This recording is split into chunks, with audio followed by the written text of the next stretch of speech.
Hello दोस्तों। तो जैसे पहले अपन ने पढ़ा था ताज का शासन 1773 से 1853 तक। आज हम करेंगे कंपनी का शासन। कंपनी का शासन चलता है हमारा 1858 के एक्ट से लेकर 1947 तक। तो आज हम जो सबसे पहले एक्ट स्टार्ट करने वाले हैं वो है भारत सरकार अधिनियम 1858।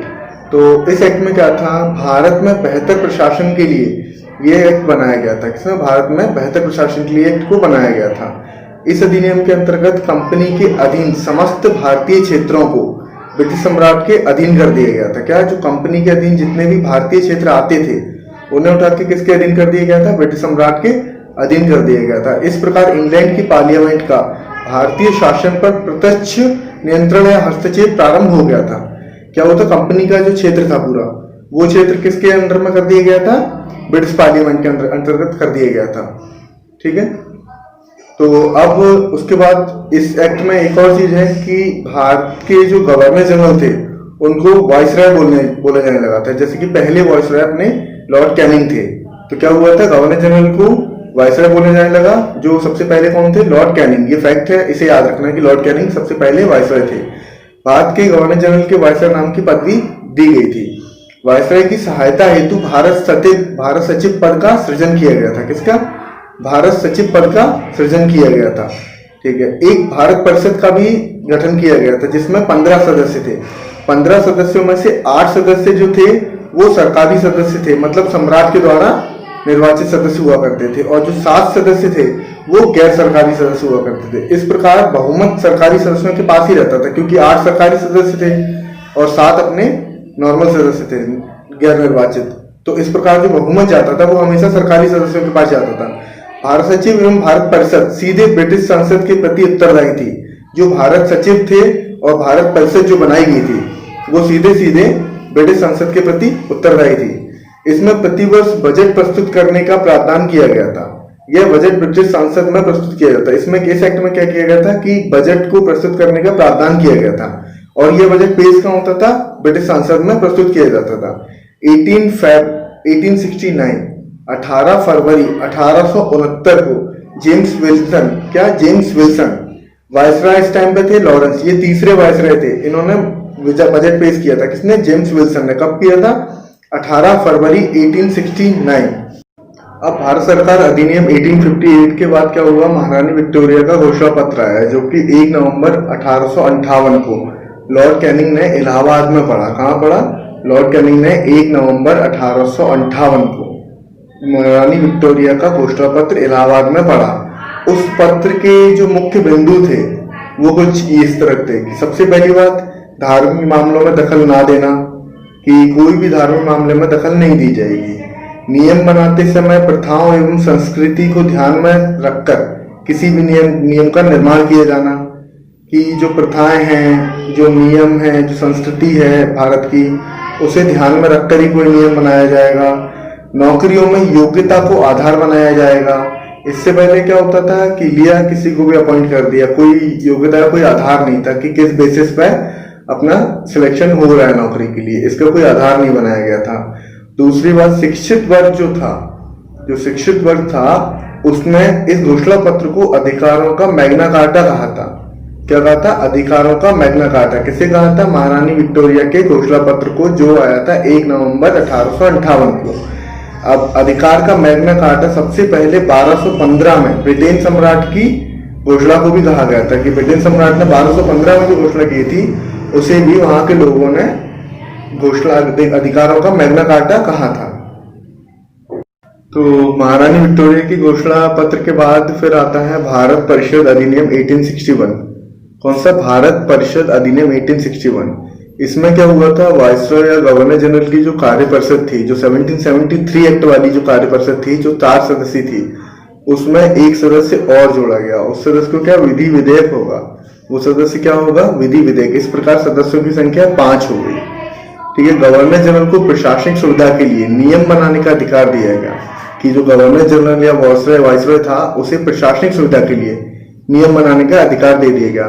लॉर्ड कैनिंग ने सर्वप्रथम विभागों का वर्गीकरण या बंटवारा किया। इस प्रकार लॉर्ड कैनिंग को भारत का विभागीय प्रणाली यानी मंत्रिमंडल प्रणाली का जनक माना जाता है। किसे माना जाता है? ये फैक्ट इंपॉर्टेंट है तो बेहतर इसे याद कर लेना कि विभागीय प्रणाली का जनक किसे माना जाता है, लॉर्ड कैनिंग को।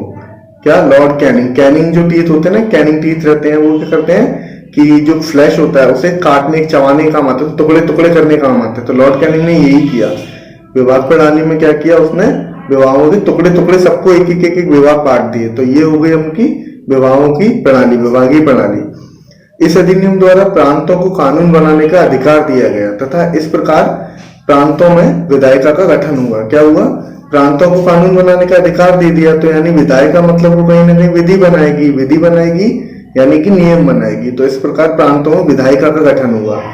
भारत परिषद एक्ट 1861 के बाद फिर आता है भारत सरकार अधिनियम 1873।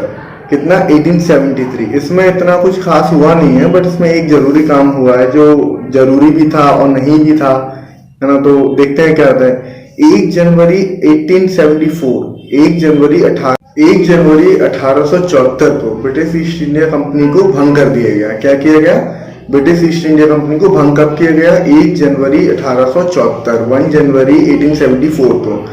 तथा 28 अप्रैल 1876 को ब्रिटिश महारानी को भारत की साम्राज्ञी घोषित किया गया। कब किया गया, 28 अप्रैल 1876। कंपनी कब खत्म की गई, भंग किया गया, 1874। और ये ब्रिटिश महारानी को कब साम्राज्ञी बनाया गया, 1876। ठीक है, इस एक्ट में बस इतना ही है कि कंपनी को भंग किया और ब्रिटिश महारानी को साम्राज्ञी बनाया गया। इसके बाद आता है भारत परिषद अधिनियम 1892, भारत परिषद अधिनियम 1892। इस अधिनियम के अंतर्गत गवर्नर की परिषद का विस्तार किया गया तथा परिषद के सदस्यों के अधिकारों में वृद्धि की गई। क्या किया गया, इस अधिनियम के अंतर्गत गवर्नर की परिषद का विस्तार किया गया। जो गवर्नर की परिषद थी उसका विस्तार किया और परिषदों के सदस्यों में, उनके अधिकारों में वृद्धि की गई। इन सदस्यों को निर्धारित नियमों के अधीन प्रश्न पूछने पर तथा वार्षिक बजट के प्रावधान पर चर्चा करने का अधिकार प्राप्त हुआ। क्या होता है, इनसे निर्धारित जो नियम है उनके अधीन ये प्रश्न पूछ सकते हैं तथा वार्षिक जो बजट होता है, जो अपना बजट रहता है, उसे उसके प्रावधानों पर ये चर्चा भी कर सकते थे। अभी तक इन्हें ऐसा कोई अधिकार प्राप्त नहीं था। पूरक प्रश्न पूछने का भी अथवा बजट में संशोधन अथवा वोटिंग का अधिकार नहीं था। इन्हें पूरक प्रश्न पूछने अथवा बजट में संशोधन अथवा वोटिंग का कोई अधिकार नहीं था। तो ये तो हो गए अभी तक के भारत परिषद अधिनियम 1892 तक का, है ना। तो इसमें इतना इम्पोर्टेंट नहीं है, बट जो अब आएगा एक्ट वो बहुत ज्यादा, मतलब बहुत ज्यादा इम्पोर्टेंट एक्ट है। सबसे पहले तो भारत परिषद अधिनियम 1909, जिसे बोला जाता है मार्ले मिंटो सुधार। क्या बोला जाता है, मार्ले मिंटो सुधार। तो मैं एक चीज बता दूं, जैसे 1909 और 1919 दो एक्ट मोस्ट इम्पोर्टेंट है। तो इनका ऐसा है कि जैसे 1909 है ये मार्ले मिंटो, ईयर छोटी नाम छोटा। 1999 वाला है ना, 1919 वाला है वो है चेम्सफोर्ड सुधार। ठीक, तो दोनों, उसका नाम बड़ा ईयर बड़ी, नाम छोटा ईयर छोटी। ये ऐसा है कि भारत परिषद अधिनियम 1909 मार्ले मिंटो सुधार। तो इसमें ये जो मार्ले जी थे ये भारत सचिव हुआ करते थे और जो मिंटो थे, है ना, मिंटो जो थे वो वायसराय थे। इस अधिनियम द्वारा केंद्रीय विधानसभा में सदस्यों की संख्या बढ़ाकर 16 से 60 कर दी गई। कितनी, पहले कितने सदस्य थे, 16 से कितनी कर दी गई, 60 कर दी गई। तो 60 में से 34 तो सरकारी सदस्य थे और 26 अपने गैर सरकारी सदस्य थे।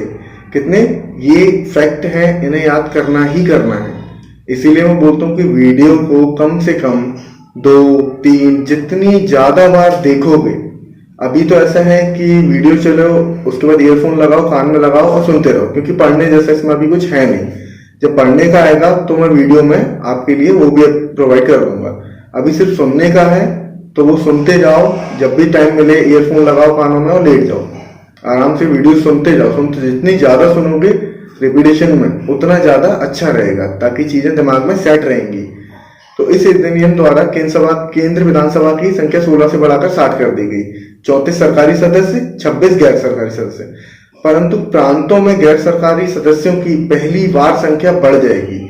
अभी तक क्या होता था, सरकारी सदस्य ज्यादा होते थे तो सरकारी सदस्यों का बहुमत में रहते थे, पर इस बार क्या होगा, प्रांतों में गैर सरकारी सदस्यों की संख्या बढ़ जाएगी। इस एक्ट द्वारा कार्यपालिका में भारतीयों को प्रतिनिधित्व सुनिश्चित किया गया। क्या, जो कार्यपालिका थी इस एक्ट के द्वारा, है ना, भारत वर्ष अधिनियम 1909 के द्वारा कार्यपालिका में भारतीयों का प्रतिनिधित्व सुनिश्चित किया गया कि अब भारतीय इसमें प्रतिनिधित्व करेंगे। किसके लिए? वायसरॉय की मदद के लिए। जो कार्यपालिका थी वो किसके लिए थी? वायसरॉय की मदद के लिए थी। कार्यपालिका या कार्यकारिणी कह लें, जैसे जैसे आज का मंत्रिमंडल जो होता है ना, उसी टाइप की थी कार्यपालिका या कार्यकारिणी।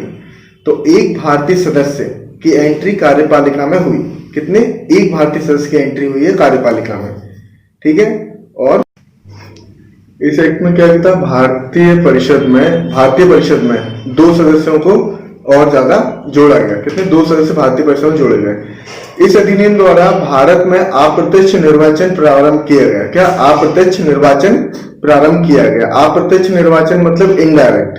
इसमें आम आदमी की जो कैटेगरी थी वो सामान्य थी, और जो विशेष थे वो वाणिज्य मंडल के जो सदस्य थे उन्हें विशेष में डाला गया, जैसे कि उद्योगपति, शिक्षण संस्थान के सदस्य, और जो वर्ग था वो जमींदार तथा मुस्लिम का था, ठीक है। सांप्रदायिक निर्वाचन प्रारंभ किया गया। कौन से एक्ट में? 1909 में। अप्रत्यक्ष निर्वाचन हुआ, सांप्रदायिक निर्वाचन हुआ। तो सांप्रदायिक निर्वाचन का क्या नियम था कि आधे या आधे से अधिक जिस धर्म के लोग होंगे उसी धर्म का प्रत्याशी चुनाव के लिए खड़ा होगा तथा मत भी केवल उसी धर्म के लोग डालेंगे। जैसे मान के चलिए कहीं पर मुस्लिम कम्युनिटी ज्यादा है, आधे से अधिक लोग मुस्लिम हैं, तो उस जगह से मुस्लिम प्रत्याशी ही खड़ा होगा और मत डालने वाले भी सिर्फ मुस्लिम ही डालेंगे। कोई अदर कास्ट ऐसे कम्युनिटी सोसाइटी उसे वोट नहीं कर सकती है। और सबसे बड़ी बात जो हुई थी 1909 के एक्ट में, इसमें भारत के विभाजन की रूपरेखा तैयार मानी जाती है। इस एक्ट से भारत के विभाजन की रूपरेखा पूरी तरह तैयार मानी जाती है। इस एक्ट के बाद आता है हमारा भारत परिषद अधिनियम 1919, जो मैं आपसे बोल रहा हूं, जैसे 2 एक्ट बहुत ज्यादा इंपोर्टेंट है, 1909 एंड 1919। मॉन्टेग्यू चेम्सफोर्ड सुधार। कौन सा? मॉन्टेग्यू चेम्सफोर्ड सुधार। 1919 बड़ा है, नाम भी बड़ा है, मॉन्टेग्यू चेम्सफोर्ड सुधार। तो इसमें मॉन्टेग्यू जो थे वो भारत सचिव थे। मॉन्टेग्यू जी जो थे वो भारत सचिव थे, और चेम्सफोर्ड ये वाइसरॉय थे। ये रहे हैं 1916 से 1921 तक वाइसरॉय। इस अधिनियम द्वारा केंद्रों में द्विसदनात्मक विधानमंडल की व्यवस्था की गई। कितने? द्विसदनात्मक विधानमंडल की व्यवस्था की गई। इसमें केंद्र एवं राज्य के मध्य प्रशासनिक विषयों का वितरण किया गया।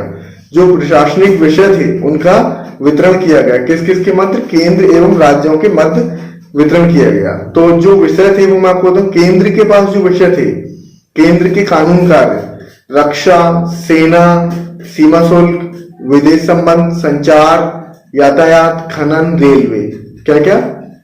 रक्षा, सेना, सीमा शुल्क, विदेश संबंध, संचार, यातायात, खनन और रेलवे, ये थे केंद्र के पास विषय। और जो प्रांत के विषय थे वो ये थे प्रांत कानून के कार्य, स्वास्थ्य, शिक्षा, स्थानीय खनन, पुलिस, चिकित्सा, भूमिगत कृषि, ये सारे प्रांत के विषय थे। इस अधिनियम द्वारा शक्ति के पृथक्करण तथा केंद्र राज्य संबंधों की शुरुआत हुई।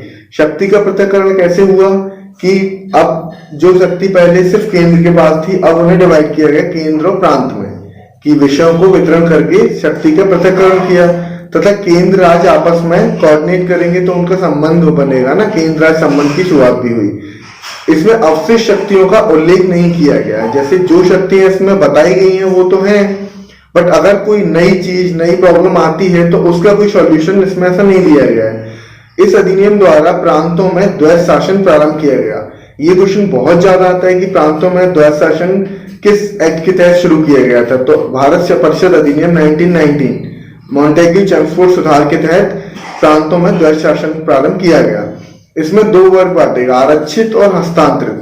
आरक्षित जो थे वो सारे गवर्नर उन पर डिसीजन लेता था, और जो हस्तांतरित थे उन पर प्रांतीय विधायिका नियम बनाती थी। इसे कहते हैं द्वैध शासन, गवर्नर और प्रांतीय विधायिका, आरक्षित, हस्तांतरित। ऐसे विषय जिन पर प्रांतीय गवर्नर कानून बना सके वो थे भूमिकर, न्याय, पुलिस, समाचार इत्यादि। और ऐसे विषय जिन पर प्रांतीय विधायिका हस्तांतरित विषय पर कानून बना सके वो थे कृषि, स्थानीय प्रशासन, स्वास्थ्य, चिकित्सा आदि।